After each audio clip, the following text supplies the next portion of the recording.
Hello everyone, my name is Vandana Sinha and I am an occupational therapist at PlayStreet Especially Able Educare Trust, Bangalore, India. PlayStreet is an organization that provides educational services to help the child with special needs become independent and live up to their potential. We offer parent empowerment program and integrated schooling programs and variety of clinical services.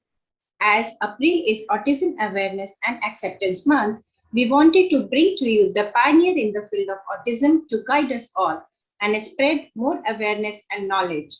And today is our 12th talk, and our fantastic speaker for today is Miss Minaz Ajani.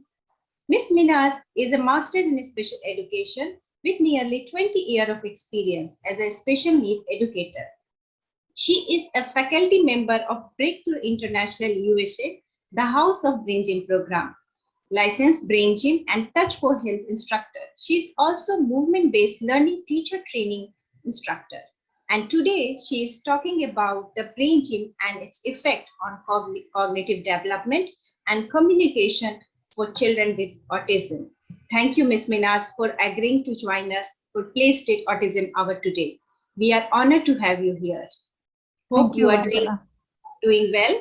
And would you like to say a word to our viewers? Yes. Hello, everyone.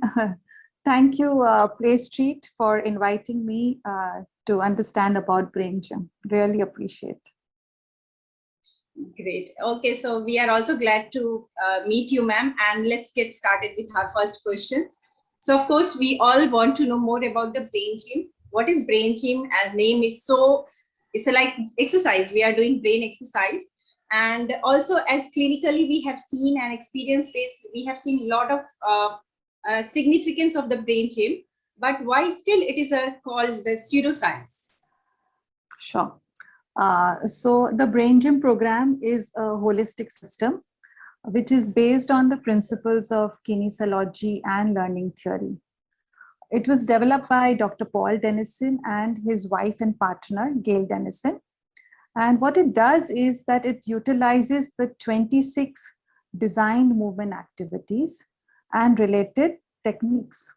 So this system helps people to reach their peak mental performances for life's most important moments. And as for pseudoscience, we have never called ourselves a science. Rather, we have steadfastly referred to our program, and you can refer to any of our manuals, and it mentions there that it is an educational and a non-therapeutic program. In fact, what I can tell you is from all my years of experience with Brain Gym, 10 plus years of using Brain Gym, that families and educators that I've catered to have given me feedback that their kids are more capable, they're calmer, they understand better, and their ability to communicate has also improved.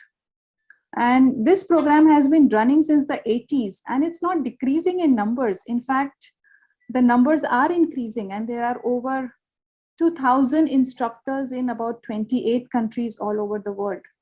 And they have all given the same feedback that they are getting from their parents, clients, and students, that they are seeing an improvement in their capabilities. Okay, thank you, ma'am, for explaining brain gym so nicely to our viewers. Also, for children, I would like to ask, what are the different areas, as you say, it help as a holistic, it's a program, and it gives help in a many area of the children. So what are those areas, how we can identify those areas where the brain gym can help? And many times we see the brain gym activity with children with a learning disability. So how it can help the children with the autism? Okay.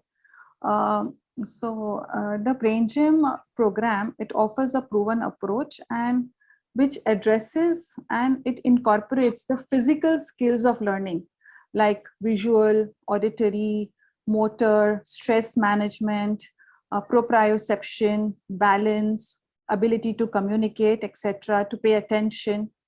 And it started as a method to help remedial learners. So yes, for learning difficulties, but now it was started so that these learners could become strong readers. But now this program has been helping thousands of people in over 80 countries around the world to discover their peak mental and inner strength. So what we do is in our program, we do not look at labels. So when you talk of children with special needs or autism, and I invite you all, even the audience, to look at them as if they are, look at them from the perspectives that they have some challenges, and look at them and see what the challenges are instead of looking at the labels. And that is what we do in education kinesiology, which is the brain gym program. We look at what the child can do and what the child has to learn. So we meet them where they are. And I can give you a lot of feedback of examples of children with ESD who have benefited, because I always urge the parents and teachers to attend the workshop so that they come to know more, and then they can support their children or their students. Even though this program is not specifically for autism or special needs, it helps because we are dealing with the common physical skills of learning.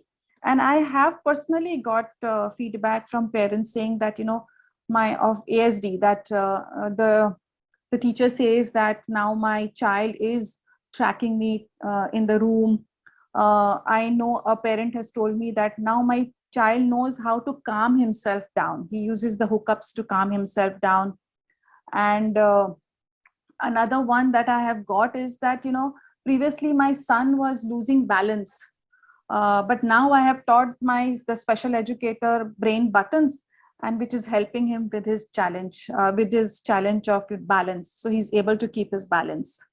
So yes, I'm getting some very good feedback from parents of children with ASD. Great, thank you, ma'am.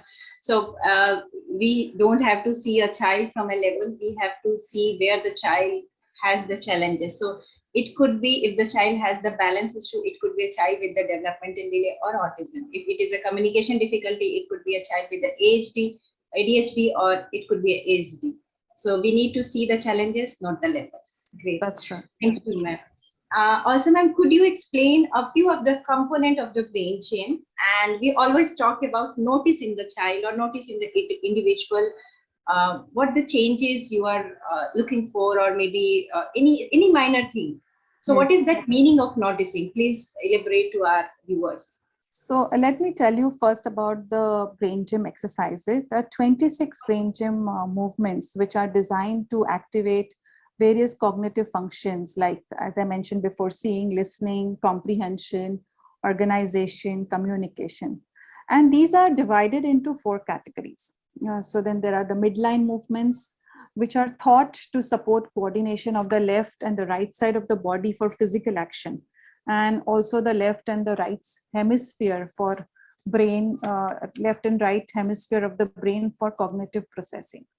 Then there are the energy exercises, which are, these are movements which are thought to help resolve stress related disturbances that can affect your physical balance as well as emotional equilibrium. The next category, the third, is the deepening attitude. The activities in the deepening attitude supports, restoring a sense of calmness, self-control, coordination of the upper and the lower body areas, allows the learners to stabilize their emotions, to balance their fight and flight reaction with well-being. And the fourth one is the lengthening activities. These movements are thought to release the involuntary stress-induced tightening of the muscles on the back of the body, which affects the posture and also the physical balance. Yes, noticing is very important in brain gym. In fact, it's the heart of brain gym. So all new learning, as you would see, whether it's a toddler walking or learning to communicate, even when you are reading something, like we are reading something and we suddenly notice that, we haven't gotten any information, we have to probably reread. Okay, so any activity that we do, it requires the ability to notice and be aware. It's a process. Noticing is a process of focusing your attention in the present. and paying attention to what we are doing and how we are doing it. Because when we pay attention to our system, then we can notice, oh, this is hard. We need to put in a lot of effort. And brain gym movements gives you the tools so that you can make those changes. In fact, some people even refer to as mindfulness, or in other techniques, they would call as conscious attention. For us, it is noticing. Yes. Great. So brain gym is like four dividing all the exercises and dividing the 4 categories. But just I'm saying. So first is the midline movements, and then lengthening activities, and the energy exercises, and deepening attitude. So these are the 4 categories of the activity. Yes. Okay. And you have to notice what you are doing before and after. Yes, very important. Very important. Okay. Okay. So, ma'am, as the brain gym has a lot of the energies, activities, or deepening attitude activities, is it similar to meditation or acupressure? How it works with the brain and body connection? So we do have our roots in Touch for Health, which is based on the traditional Chinese meridian system. And that's what we may say is common with acupressure. With regard to meditation, only by the fact that we do noticing, so as some people call it, conscious attention. So that could only be the similarity with meditation. With regarding to brain-body connection, it is a fact, when the body moves because the brain gets stimulated. In fact, I was reading this book called Moving Child is a Learning Child. And the author says very simply that, all learning begins with your body. It has to, because it's our point of reference. And she says that more so for children, even more so because the body is the brain's first teacher. And she says the lesson plan is movement. And even Dr. Carla Hannaford in her book Smart Moves says that, very beautifully, she's also explained that thinking and learning are not all in the head. On the contrary, the body plays an integral part in all our intellectual processes. Like, it's the body's senses that feeds the brain environmental information so that we can form an understanding of the world around us. And our entire brain structure is intimately connected. And it is grown by movement, a movement mechanism that's in the body. And Brain Gym is a movement-based learning program. And it is a set of specifically designed activities, which is prompting visual, auditory, kinesthetic integration. So yeah, that's where the brain-body connection, you can say. So as we say, sometimes that child is left dominant or right dominant, and when we work something, the both brain need to integrate. So what is the whole brain learning, and how the brain gym enhance that? Okay, so brain gym movements facilitates the integration of the brain for whole brain learning because it aids in completing a neurological development, which is through movement. So if I state it very simply, so brain gym is the movement that stimulates or calms the brain function because it's to do with movement, designed movements. And whole brain learning draws out the potential which is locked in the body, which is previously inaccessible because of stress and because of those areas which are not available to the child. But when the system calms down and the system is stimulated through movement, then whole brain integration can happen, the whole brain learning can happen. With regards to the age, you asked me, right? You can start with toddlers and babies with basic movements and then all the way go up to seniors. And there is no prerequisites to learn brain gym. Okay, so you were saying that any child of any age, as young as toddlers or any child, adolescent, teenage, anyone can do the brain gym activities, right? Right, yes. Okay. So my next question on the cognition. everybody wants to enhance the child cognition. So how the brain gym impact the child cognition, and what are those activities parents can do for improving the cognition? Okay. So first, let's talk about what cognition is. According to us, cognition is higher thinking abilities. And Brain Gym builds up the foundational skills for higher thinking processes by working on the physical activities, like we mentioned earlier, visual, auditory, tactile, kinesthetic integration. So any of the 26 Brain Gym movements is designed to support higher thinking abilities. And a combination of these helps. So a combination of the various 26 Brain Gym movements can help children to refine and differentiate their movement in a gradual process, which is so very crucial to higher order thinking abilities and cognition. So any of the 26 movements would help. And know more, I would always encourage parents and special educators to attend the Brain Gym classes so they can learn to support themselves as well as their children, because parents of special needs are especially so stressed out. And all those who have attended, parents who have attended my course, they've always said, it's important for us, first of all, to calm down. And this workshop has helped us with that and to get more understanding. So any of the 26 Brain Gym activities will help children with their cognition. Great. So it's help brain gym activity help the parents also, as well as they can take any of the brain gym activities or the combination of the brain gym activities for their children. Yes. And how does the brain gym have any effect on the communication, and how it helped to enhance it? So there is 3 dimensions that we talk about in Brain Gym 101. And the goal of one of the dimension is to improve communication. So the ease or the stress that is involved in the thinking process provides us clues on how well we are managing our communication. And in our experience, when we do these processes in the communication dimension, it has helped individuals as well as kids to communicate better. So there are any group of exercises, or they can take anyone?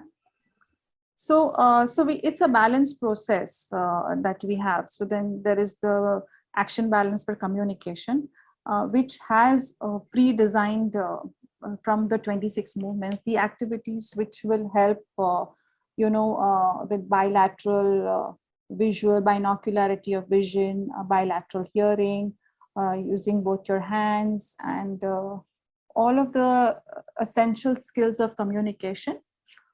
It helps that. So as a result, communication skills improve. Okay. Also, I would like to ask about the pace. As we learn and we know that brain gym activities always start with the pace. So what is that, and why it is important to for any brain gym activity to start with the pace? So as we look at what pace means rhythm and timing. And we understand that every individual has their own unique rhythm and timing, so their own individual pace. And what we want is that they should be in their optimal rhythm and timing in the flow of learning. So, if they're in optimal rhythm and timing, then it helps with their flow in learning. And when we relax into that rhythm and timing, we can become self-initiating learners. So we are able to recognize our next appropriate step of what we should be doing. PACE is an acronym which stands for positive, active, clear, and energetic. And these are the 4 learning readiness qualities that we all need. So that is why we always start any of the brain gym workshops, any of the brain gym balances, any of the brain gym, anything, any activity we start with PACE, because that is for learning readiness. It's a learning readiness routine. Yes, great. So you elaborated PACE. And the next question is about the few of the brain gym activities which is highly taught, and most of the therapists even though practice it. maybe we don't know why we are using sometimes, but we use it. So Yes. most of the talk, the brain gym activity is cross crawl, lazy 8, and double doodle. And we use it many times with the children. So please give us highlight on these activity, why we are using it. And the second question is just related to that only, how it enhance our focus, like concentration and visual skills. Okay. So first of all, let me talk about the lazy 8. So let me go into the history of this movement. So tracing or feeling movement along a small infinity sign, infinity sign or a lazy 8 has long been used in educational therapy. It has been used to develop the kinesthetic and tactile awareness of students with severe learning difficulties. It is done to prepare them to be able to cross their visual midline. And this movement has been known to help eliminate reversals and transpositions in reading and writing. So in 1974, Paul adapted the lazy 8 by having the students in his remedial center use large muscles to draw lazy 8 on the chalkboard. And while they were drawing it, their eyes were like following their hand movements.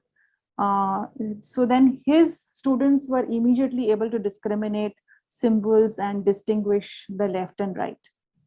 So when you draw a lazy 8 or an infinity sign, it encourages the coordination of the eyes for crossing the midline. So, without interruptions. And this builds the eye movement skills. So as the eyes follow the flowing movement of the hands, they learn to focus together for binocular ease. And this movement then enhances academic skills of reading, which requires the left to right eye movement, reading comprehension, improved eye-hand coordination, because it's eye and hand. So and they're looking at the eyes, looking at the hand, making the lazy 8. So improved eye-hand coordination, especially for eye tracking. So all the activities, academic skills that are needed, the visual skills are needed for this. This is what it improves. Now for the double doodle. So double doodle is like a bilateral drawing activity, which is drawn in the midfield to establish directionality and orientation in space, which is relative to the midline of our body. So the optometrist, Dr. G. N. Getzman, he described bilateral drawing in his first book called How to Improve Child's Intelligence in 1992. So Paul adapted this activity for his learning center students. It encourages creativity, because when you're drawing with both hands, you're doing mirror imaging with both hands. So it encourages creativity, play, innovation. According to Dr. Getzman, bilateral drawing helps to develop eye teaming skills, eye-hand coordination, handedness, visual convergence, use of the midfield, because working in the midfield is what we do when we are doing any academic task, right? And we have consistently found that when visual skills have improved, academic performance also show a parallel improvement. So that is about the double doodle. The cross crawl that you mentioned. So cross crawl is like you using your hand and crossing to the opposite side of your body. So you're actually crossing your midline. And what it does is it supports the movement of the shoulders, because you're starting your hand movement from your shoulders. And also you are, picking up your knee so that you can touch the opposite knee or any opposite side of the body. So then that movement originates from your lower back or the hips or the psoas muscles. So which helps also with the posture. And you see the posture improving. You see that it works with crossing the midline. So again, academic skills is, you need the basic requirement, the foundational skill is crossing the midline. So it definitely helps with all of those activities.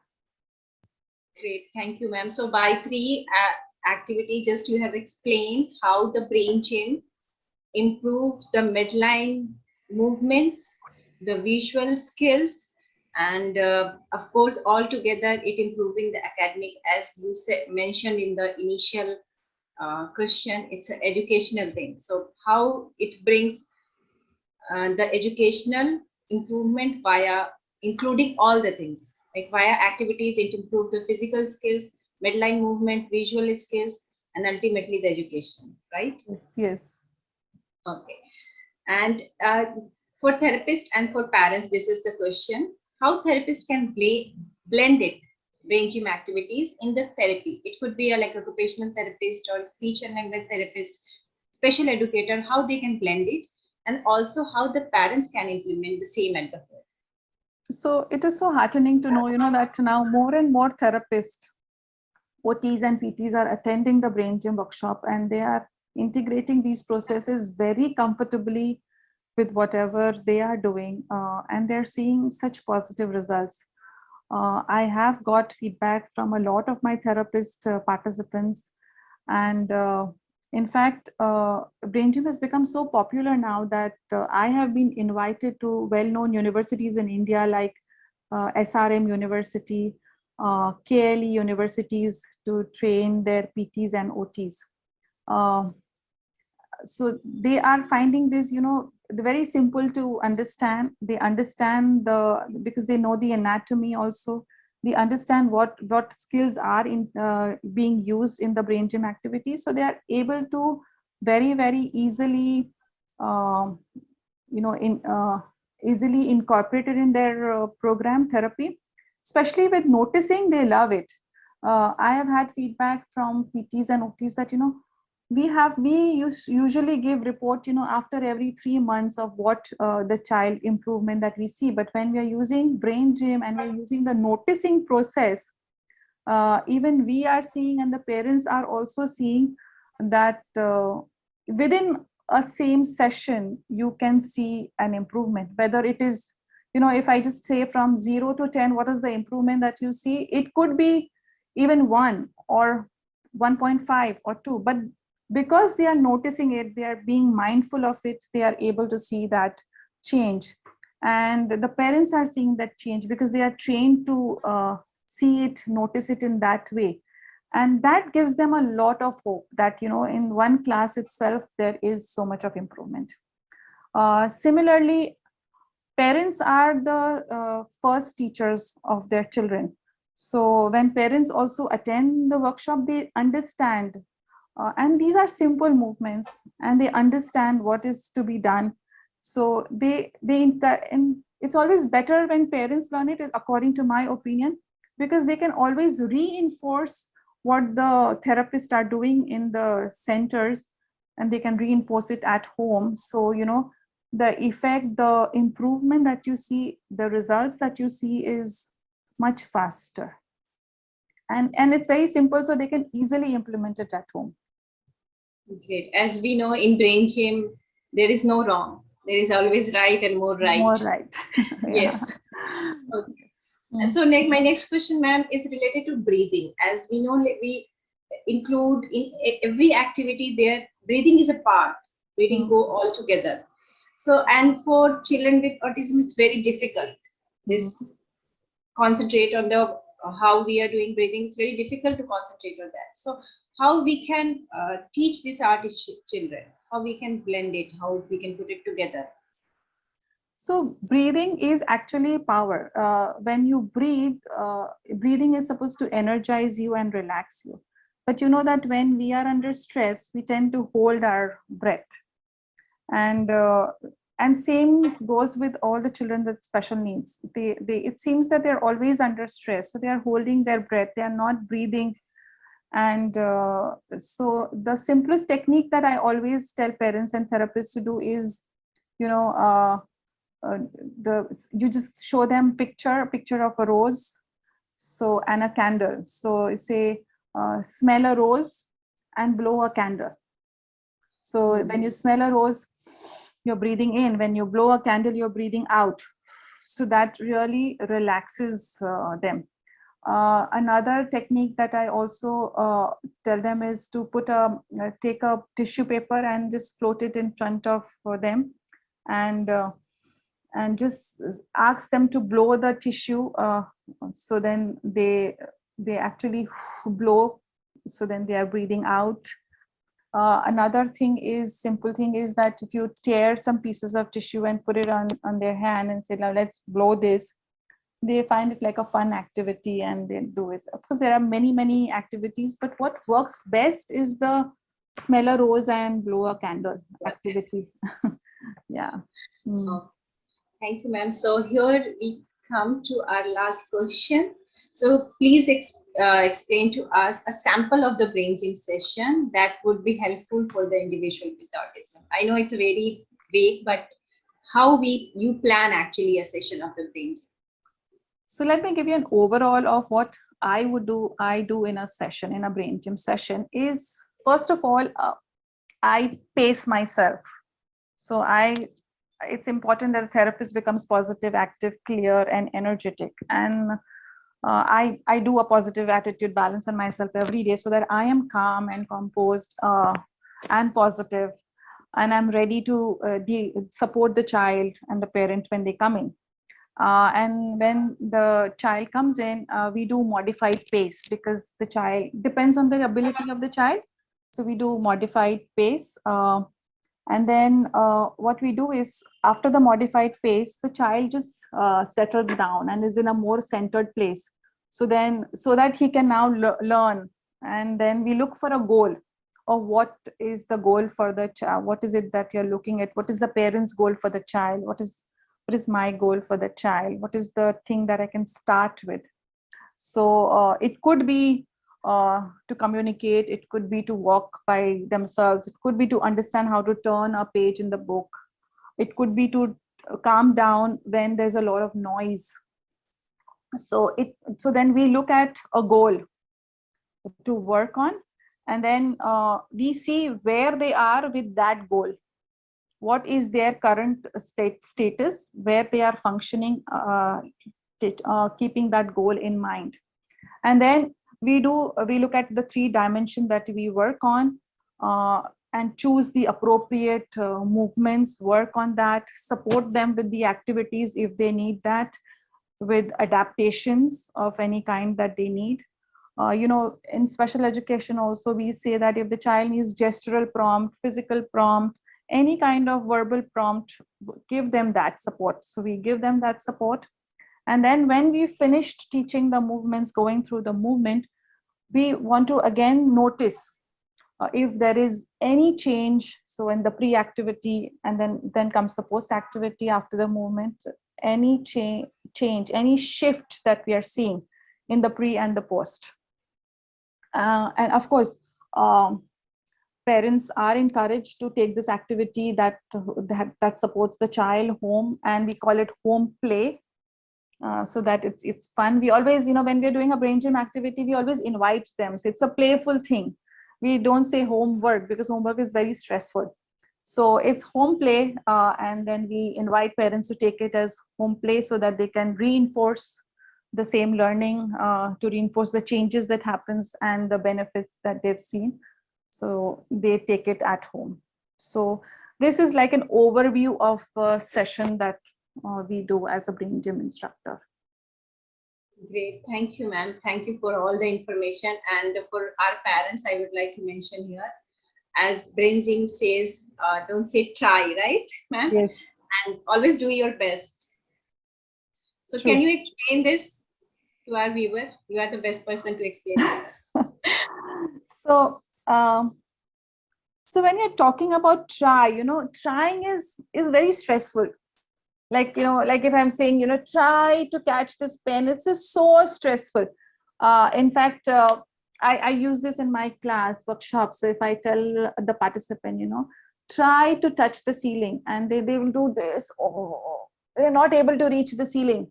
So then I said, okay, now do your best to reach the ceiling. And I've had participants who climb up the their chair, and then they're reaching the ceiling. Look, we've done it. We've reached the ceiling.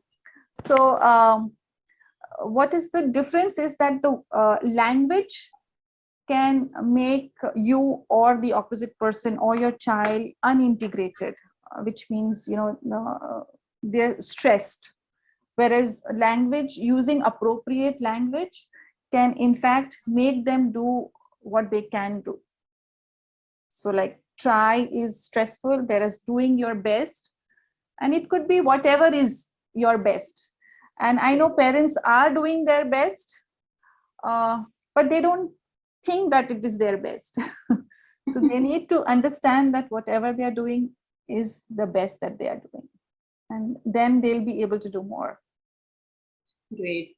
Thank you, ma'am. So with this, we are in with the discussion today. And on the behalf of the PlayStreet team, I extend a very heartily thanks to you, Ms. Minaz, for your valuable time and for sharing your knowledge with us.